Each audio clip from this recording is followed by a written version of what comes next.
Hi, welcome back to my read-along content for my A Tale of Stars and Shadow series.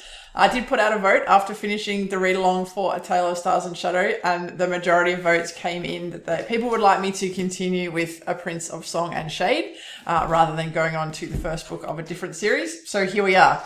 It is going to look a little bit different this time. So instead of me sitting here and kind of reading the full chapter and then doing my author commentary, I'm just going to give a bit of a summary at the start and jump straight into the author commentary. There will be a lot of spoilers, not just for A Prince of Song and Shade, but also for the rest of the series. So I do recommend, unless you're someone who likes getting spoiled on things, that you've actually read probably the full series before you jump into these author commentaries. I'll put that little warning at the start of all the videos, but just so you know from the beginning, if you're a person who likes to avoid spoilers, then I would recommend reading the books before jumping into these author commentaries. So with that, let's start with chapter 1 of A Prince of Song and Shade. So this is our very first Cuinn point of view chapter.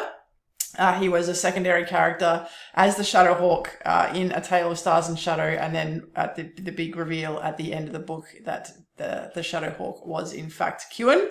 And so we start off this new book with Cuinn doing his usual Shadowhawk thing, which is helping a young man from Dock City who'd been arrested for helping with Shadowhawk activities. The Cuinn Shadowhawk is working with Sania to help that young man escape and be smuggled somewhere else.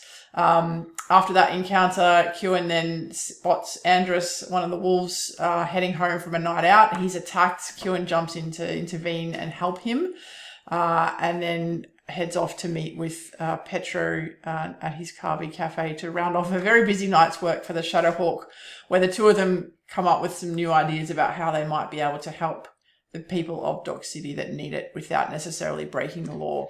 The Shadowhawk being a little bit inspired by the way Talon went about changing things when she was in Dock City. So in terms of commentary for this one, writing the Shadowhawk character's point of view, now that everyone knows he's Cuinn, was a lot of fun because I could start giving the reader and yourselves a lot more insight into Cuinn's thought processes, that both sides of him, the prince up in the Citadel and the Shadowhawk criminal down in Dock City roaming the streets at night. We start off the chapter with a real reminder of what the atmosphere is like in Dock City. It's sticky, it's humid, it's a bit gross, to be honest. I wouldn't like to live there, but it does evoke a really kind of visceral way, hopefully for the reader, of dropping straight back into a familiar place in Dock City. Sania is her usual self, quietly efficient, brusque, and reserved. She doesn't really give away anything about who she is, and even Cuinn with his song magic struggles to pick up much from her.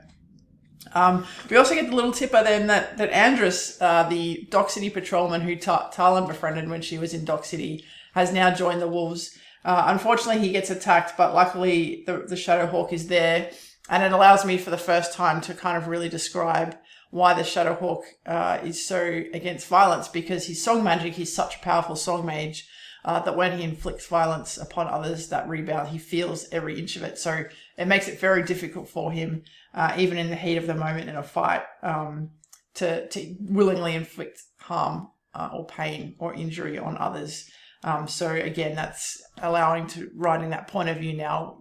Everyone knows that Cuinn is the Shadowhawk, allows me to enrich the character a lot more and made writing him a lot easier, because I wasn't trying to hide the fact he had a big pair of wings and song magic, and also try and communicate that information under the lines. So a little bit easier to write, but a lot more interesting too, hopefully for the reader to get a bit more insight now into Cuinn, who he really is as a whole person, not just the Shadowhawk part of him. We also get the very first kind of little references in this chapter to what happened to the Siantar family. Cuinn reflecting on that as the fate that will probably befall him if anyone ever finds out that he's the Shadowhawk. But we all know from foreshadowing that what happened to the Siantar family and the reverberations of that are very important to this storyline, and will come up both in A Prince of Song and Shade and also come to a head in A King of Mask and Magic, in a way that I had a lot of fun writing, being who the current living Siantar family members are in this story aren't yet to be revealed. And then, like I said, we finish with Shadowhawk and Petro having a chat at Petro's Carby Cafe and coming up with the plan to help the Azurdia workers who are basically chain ganged into doing that work in most cases, coming back into the city after a long day of really dangerous and hot work and having some food given to them, leftovers from nearby cafes. And the fact that Petro is pretty confident that other cafe owners will be willing to help is kind of indicative of how good-natured generally the Dock City folk are in terms of helping each other out where they can. And it helped.